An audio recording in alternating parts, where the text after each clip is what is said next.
from Somerville. Exciting times here in the studio. It's funny, my guest is Andrea Syrtash. We have been friends for years. We're going to get to all this, but we both find ourselves so fascinating that we never just catch up. Yeah. We always feel like if we're going to talk, we might as well televise it.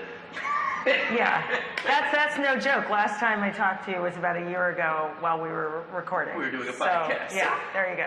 That's how fascinating we find ourselves. My guest today, Andrea Syrtash, a good friend, a relationship expert, an author. You keep going. You tell me. What else do you do? I'm Michael's friend. I'm an author. I'm an on-air personality, which always sounds totally ridiculous, but I am on television a lot sharing advice. You're on TV a lot. I do a lot of media, helping people navigate relationships.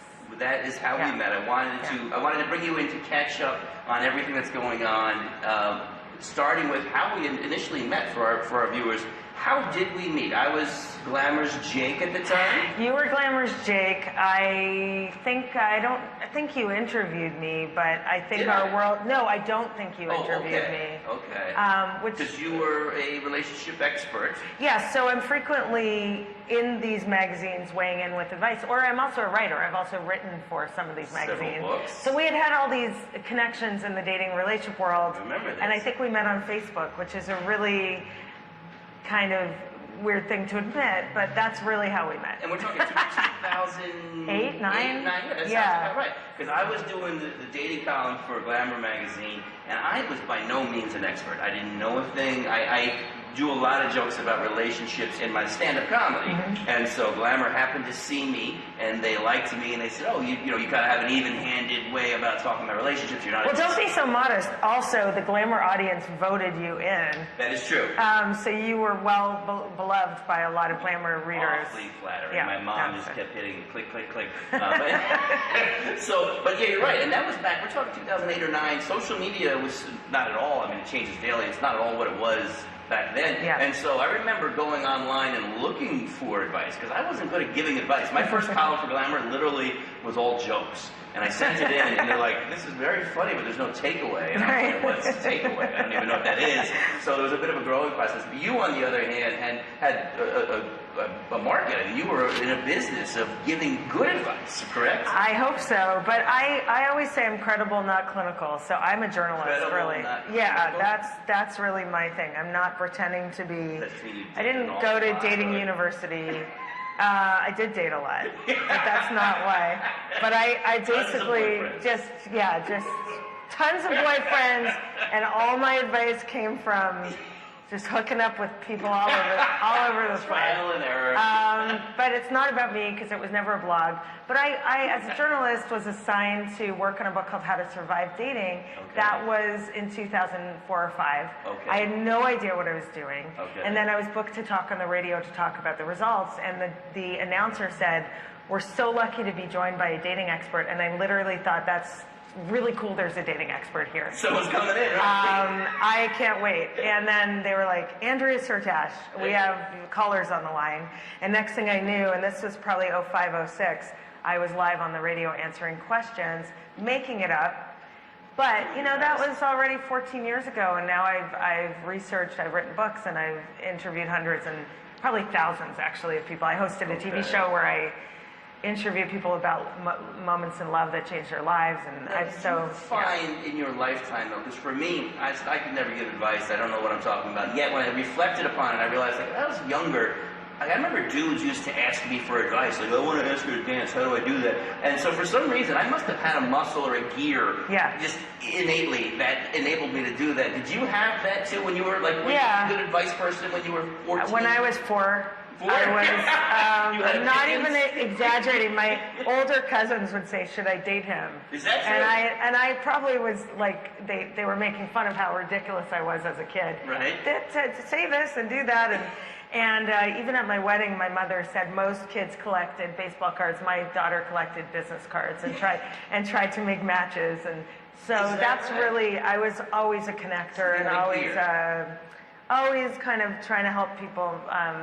love more. My signature when I was, and I did a talk about this with for TEDx a couple years ago, and it's no exaggeration. My signature before I could write my name was a heart and a happy face. Is that true? You were meant to do what you're doing. So I was meant to do what I'm doing. So since that time, 2008, 2009, we have known each other. I've gone in and out of relationships. You are married. Okay. Still giving advice, though. Do you find that marriage has helped you give advice? Has it changed anything that you... Well, I should say I don't just write about dating. Okay. So dating, I've written books about dating, and it's great, but I've also written a book called Cheat on Your Husband with Your Husband, about making marriage spicy and interesting. Cheat on your husband with your husband. I worked on a book about in-laws. So I look at different chapters of relationships in general. But I hope it makes me a little more conscious, but probably there are times my husband's like, page 89. Why aren't you following your advice? That's your own advice. So, that's happened. That's literally happened. Go in the other room and read up on this. You know, you just, I'm good at giving it. But hopefully I sometimes take it. Well, but that's the thing. I mean, to me, I have someone who talks about relationships a lot in their comedy, and then spent a little time giving advice. But I still, tour. I just came from Las Vegas, where I performed for people that were literally, 20 to 80 years old. I mean, that's the range. And one of the things I've found has been that there's certain constants in relationships. Whether you're on a first date or you've been 50 years of marriage, I mean, there's certain themes that everyone can relate to. And they'll come up to me after shows and be like, oh my gosh, that was our third date, and you just described us. And then the same thing, couple 58 years, oh, you just described us. It's true. It's the same joke. Well, because I actually have a chapter in one of my books that we're all teenagers when we fall in love. So it doesn't matter if you're 65. If you're falling in love, you're going to feel like an awkward 14-year-old. So a lot of these are universal principles. Yeah. And my favorite thing, and I don't know if this has happened with you, but people will stop me when they know what I do and say, what's your number one relationship tip? Which is a lot of pressure because drum roll. It's a huge topic. But I actually really think I think it's actually simpler than we think, which is it's the power of acknowledgement. Like every single person wants to feel that my voice matters, whether it's in job, friendship, love. If you have to convince someone of your value, I always say it's not your match. I like that. I like that. Initially, I thought it was a little anticlimactic, but now I like it. I'm good at that, yeah.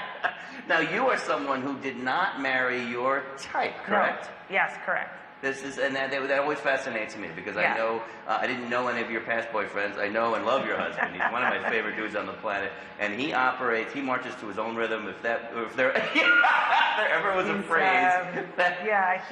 He's my non-type. So I wrote a book called "He's Just Not Your Type," and that's a good thing. Okay. And it opens with it was September 2005 when I realized I'd accidentally fallen for my friend Michael. I was horrified. So he's a good sport. Who is now your husband. But he's great, and it's been so many years. I mean, we were friends. We were young. We didn't know what we were doing. Right. But I always thought he was the funniest person. Obviously, humor matters to a lot of women. I fell for him in 2000 and... When I met him at that party. You had a great party. Yeah. We were watching one of your shows that you were working on, and it was this beautiful building downtown, fancy pants, high-rise, she appetizers, the whole thing. And your husband just comes in with a bike helmet on, still wearing it. Didn't take it off to come into the party.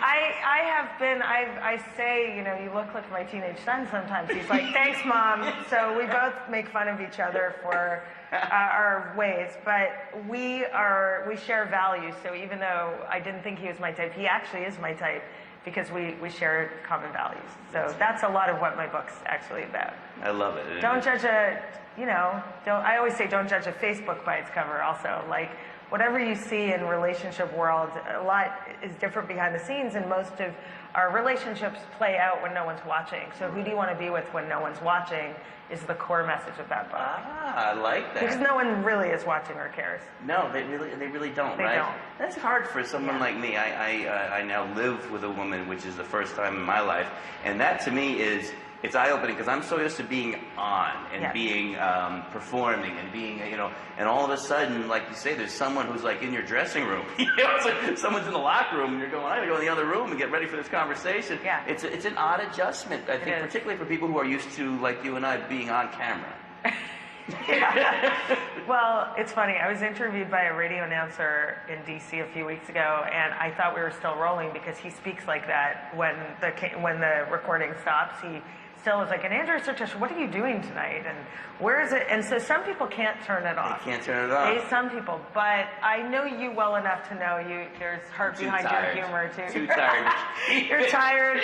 And the great thing, I don't know your girlfriend yet, and I hope to meet her soon. Me but neither. I'll tell you more about her when I meet her. But Michael is a good balance for me because he so does not care about. I'll be invited to this big gala with a red carpet, and he'll say, "Take someone else. See you later." So have a good time. So that's a good balance. I've seen him on, like, when you're giving advice and it's playing in your apartment, like on social media. You'll be on TV and you'll be saying something, and he'll just be there going, like making fun of you doing and I'm like, that's perfect. And that's what we all need. That's what we have. It's my favorite In a thing nutshell. that I ever did. I had a girlfriend once who used to do my act for me and just exaggerate, like, my comedy jokes. She's like, hey, what's the deal with lunch? Just exaggerate it. And it just took I was like, oh, that's so perfect. That made me so happy because, like, you're right. I do think I'm more, it takes the air out of you. And I loved it in a good way. Yeah, no, it's a good thing. And he's a teacher, so he comes from literally such a different world than I do. And I really respect what he does and what his friends do. And so he's affecting lives, Yeah. Well, speaking of being out of air, we're going to take a quick commercial break because I'm exhausted and I want to sit. Sorry. It's me, believe me, not you. Your husband will never cheat on you. When we're at commercial, you said your husband will never cheat on you. Well, I'll never say never. I also co-wrote a book called It's Okay to Sleep with Him on the First Date and Every Rule of Dating Debunked. Is this right? That's true. Okay. And part of the book, what Jeff Wilser, my co-author, and I say is never say never or always in relationships because there can't be rules because we break them all the time. Okay. But he did tell me once he wouldn't cheat on me because he's too lazy. He would or would not cheat? Would not because, and we'll never say never, but because why? Not because I'm wonderful and because he's too lazy. He's too lazy, He's too lazy. He doesn't want to keep up with everybody's lives. And it's funny you say that. To me, it seems like same thing. I was always I was a relationship guy. I was never a casual dater. On the road as a comedian, there's a certain lifestyle that it lends itself to. And for me now, it's always like, no, I like being committed in a relationship. Yeah. And I felt the same way. It's not, truthful, you like to have something that's yours and special, but also the stories and keeping it in order. I had friends who were always up to stuff, and they have in their cell phone, Frank is texting me, and it's not Frank, it's like some other name, and you got to keep, it's a lot. It's a lot of work. We're getting older, it's a lot. Just be single and go have all your fun then, right? I don't understand the stress and the anxiety of it, right? Yeah. Okay. Definitely. All right. Well, I like that strategy. So get me up to speed then. Okay. What's happened since I've seen you? Okay. Well, like a lot has happened. I've had a baby since I've seen you. What? Yeah. What? That's a fake. He knows because we follow each other on social media. But that was good. But how? But how is a bigger story. So I went through 7 years of fertility treatments. 18 fertility treatments. I was diagnosed with infertility when I was 14, so I always knew. And when I got married, I told Michael it may take us a year or two. Okay. I never imagined my body would go through so much. And you did, because you don't know at that point. You don't know, and I knew I had blocked tubes and I had other issues. Okay. I launched, since we really hung out, a site called Pregnant-ish. Pregnant-ish. I believe you can be a little bit pregnant. I've been a little bit pregnant for many years. I went to Catholic school. I've heard of it. Well, but when you go through IVF or fertility treatments, you literally are a little bit pregnant. An embryo is put in you. Okay. And the doctors say, don't drink, don't smoke, don't exercise, because you're in the first stage of pregnancy. So it's a big mind. It really messes with your mind. Thanks for keeping it but, PG. There you go. I bleep myself. I saw you. But Pregnant-ish came out of this world I was not wanting to be in, of going through many fertility treatments while I was on TV, while I was writing books, while I'm on book tour. I'm doing shots in the bathroom in my stomach. Oh my goodness. Like a junkie, truly. That's a little different. I had that a lot. And my body is bruised, but my heart was really bruised. And I was like, you know what? This is emotionally exhausting. Exhausting, yeah. And I felt like it was an underserved relationship chapter. So I've covered in-laws, I've covered dating, I've covered marriage, I've covered parenting, and yet fertility was something that we don't talk about enough. First comes love, then comes marriage, then comes a baby. Carriage is not the story for millions of people. Right, right. So some people are missing steps, skipping steps. And now you're someone going into this knowing that you might have an issue, but thinking it's possible. You get married, you say, okay, here we go, it's time. It'll take a couple years, and then, I thought. Yeah, a few years. And then it didn't. And in the end, the punchline for my story is a doctor told me in 2015, stop using your body. You were miscarrying healthy embryos. We had tested them genetically. And stop using your body. Stop using your body as the incubator to grow the baby. You can make the baby. I had okay eggs. You can't grow the baby. Really? Yeah. Someone else. A doctor, not just like someone on the street, like a doctor. Right. Okay. Was a guy at Port Authority. That does happen in message boards. Sometimes people give terrible advice. You need to stop. But a doctor said you're going through endless treatments. You're making good embryos. Don't put it in your body anymore if you want to meet a baby. Wow. So what do you do? So we just started doing more egg retrievals to create more embryos. And it took me 2 years to find a match to carry it's very hard to find a surrogate. So because we don't know, our viewers don't know anything about you. They shouldn't, there are 2,000 surrogacy births a year in the United States. So it's very unusual, even though you hear Kim Kardashian and it seems like everyone's doing it. Very prohibitive, expensive, hard to find a match. You have to find someone who's financially stable, who's had healthy pregnancies, who, like, they're medically cleared. Your egg. Yeah, my embryo, my husband's sperm, my egg embryo in someone else's body. Putting it in someone else's body. Yes. My dad, who's a science guy. No, my dad wasn't the one who carried. That's confusing. My dad, who's a science guy, said, I don't understand why a machine couldn't grow your baby. And I said, you're right, in 10 years. But right now, we need humans to grow babies. Someone else. So I needed to find someone. And this is what you did. This is what I did, and it wasn't easy. So when people say just adopt, just find a surrogate, never use the word just when it comes to infertility, because these steps are extremely difficult for people. I can't even begin to, from the physical to the emotional to the financial to the, this must have taken over all your whole life while you were still doing your job. So I'm on TV and I'm giving parents advice on how to keep sex sexy, and I'm talking about all these things. And I'm like a junkie in the back doing my shots. Oh, my goodness. And I finally came out of the closet when I launched Pregnant-ish in 2017, and it's grown rapidly because it was an underserved need for people. You said out of the woodwork, so right? we're like sci-fi meets Hallmark. Our platform has really cool modern family storytelling. It's not all depressing content. I want to make that clear. It's fascinating. We have a podcast coming. I interviewed a guy who was a sperm donor 33 times. I interviewed a trans man who went through IVF. I interviewed a woman who froze her eggs because she's single, and her story is amazing. So it's modern family storytelling. And can we ask more about your situation? Yeah. Who carried your child? So my first cousin carried. And she never expected to offer to carry. So people say, oh, that was easy, like your first cousin. No, she was not in the market. That is not just a favor. That was not a favor. That was what are you doing Sunday? Her husband obviously was concerned and he was on board, but it's a huge thing. It's a year of her life. So your first cousin is married, and you approached her? I did not approach. So I would never have asked anyone to carry for me, because it's literally the biggest ask. It's unbelievable. So I didn't ask. She wished me a Happy New Year in January of 2018 and said, how is everything? And I said, you want to know the truth? Crappy, because I had another surrogate drop out on me, and I can't see straight because I'm year 7 trying to have a baby. And she said, have you thought of a family member? And I was shaking. I was reading the text, and I dropped the phone. It was actually very dramatic. If someone filmed it, it would have been a great TV segment. Because I'm always Again, thinking we're like always thinking about as a Roll it. producer, this was a great dramatic Could have moment. made money off of this. Yes. And so she offered, and then we went through months of legal medical counseling, which you have to do. Wow. And she delivered our baby girl in December, and now I have a 7.5-month-old. Ladies and gentlemen in the studio, are you kidding me? Come on. Thank you. I don't even like she's when people really ask me to cute. pick them up at the airport. I cannot imagine that.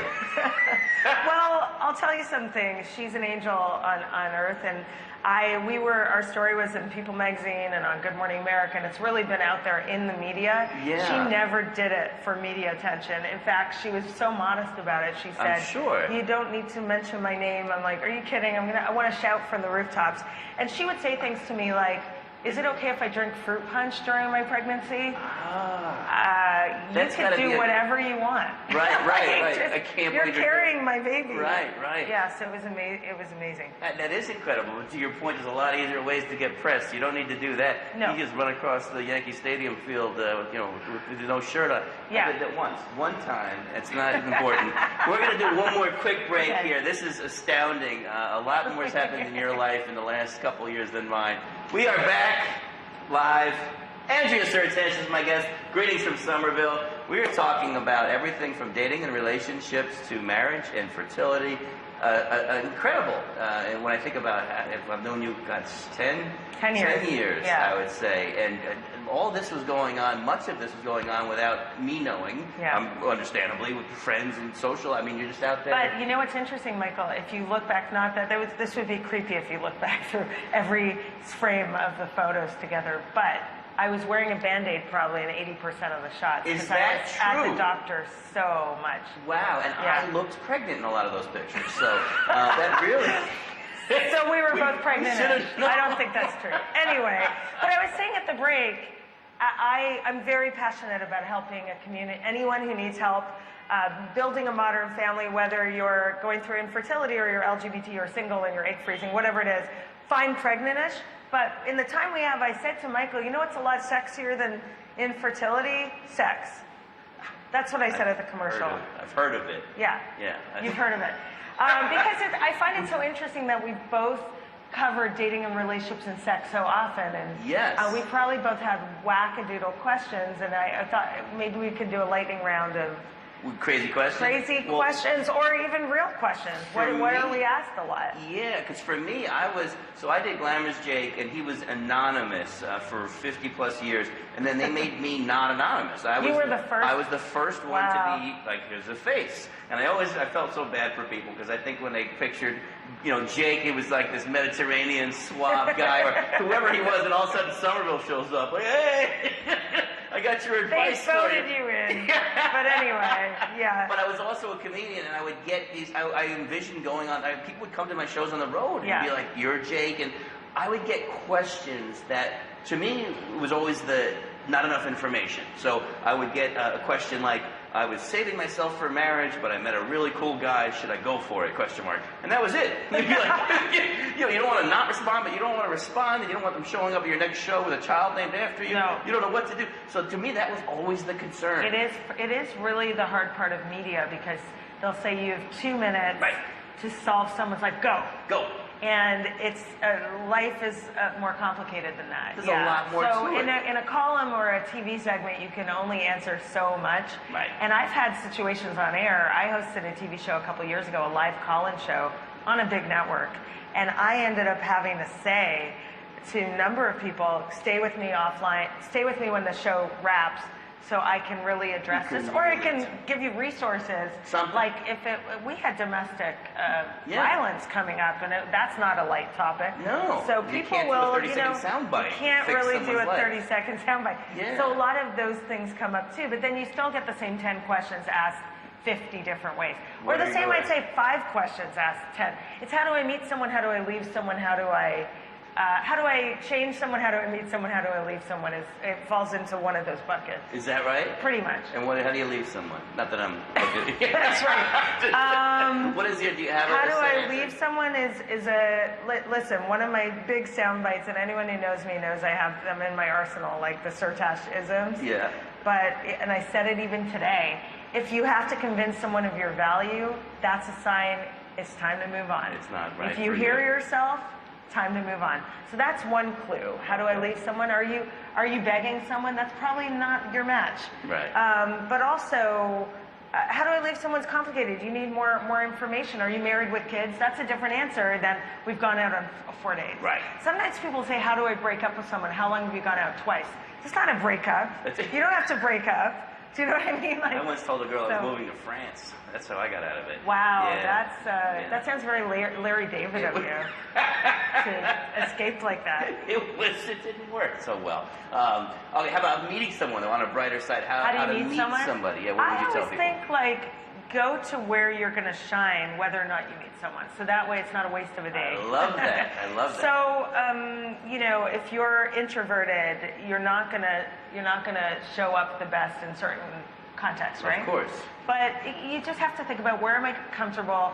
Am I going to have a good night whether or not I meet someone? If I love salsa dancing and I'm just going to have a fun night dancing, and if I meet someone great, and don't just focus on meeting if you're heterosexual, and I'm putting it in this context, but don't just think of meeting someone of the opposite sex. Like, if you meet new friends, you expand your network. That's a good thing. So you always want to think about, how can I just stay open?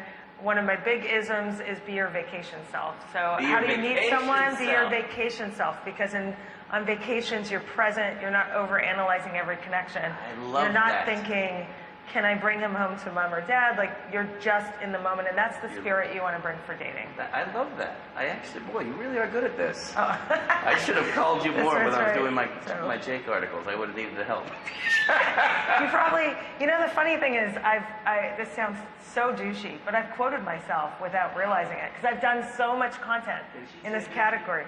Oh, maybe, okay. All right. But it's when you've done, and I'm sure by now you're here too, but I've done so many columns about love, sex, and relationships that I'll be like, that's a good quote. I said that. That I can't quote myself, because that sounds ridiculous. There's nothing wrong with that. Yeah. I'm telling my jokes all the time out there. Yeah, well, People still that's what don't it laugh, is. but that's okay. I cannot thank you for taking the time. I can't thank you enough for coming in. Thank you. And Always saying fun. hi. Well, especially now that you're a mother with a little one at home waiting for you. She's probably sleeping now. Is but that right? Yeah, she sleeps at 7:30. That's my specialty. I like her already. Ladies and gentlemen, Andrea Syrtash here. I look forward to catching you in about a year on another platform where we're going to stream it, because we think we're so fascinating. Great. We'll see you next time on Greetings from Somerville. Have a good night, everyone.